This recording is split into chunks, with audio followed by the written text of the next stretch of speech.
You know what? I don't know why the fuck they're trying to be an IMU. And you're gonna see why they want to be one of us. So you become one of us. You're gonna have a meeting in the morning, eating lunch, having dinner, going home, and then before bedtime. You're gonna do the whole shit all day long. You know what happens? You go to the conference and all the stuff was like, hey, do the whole shit again. So you do the whole shit again. You've done the shit all day long, and now you're doing it all night. In other words, you're gonna fight all fucking night. And imagine that someone is sleeping like me while you're doing all the shits. You ain't wanna do it any fucking more. Finally, you start to film. But it ain't that cool. The main's late about like 2 hours and even out of contact, but it ain't no big shit. If you drop one of those cameras, you're gonna be out of contact for the rest of your life fucked up. Okay, so we're all good? Not so fast.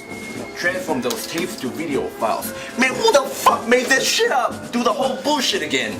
And you're like, so when do we start editing? It's less than a week left. And you're like, damn man, when do we get home? And you're like, I don't know man, maybe we ain't.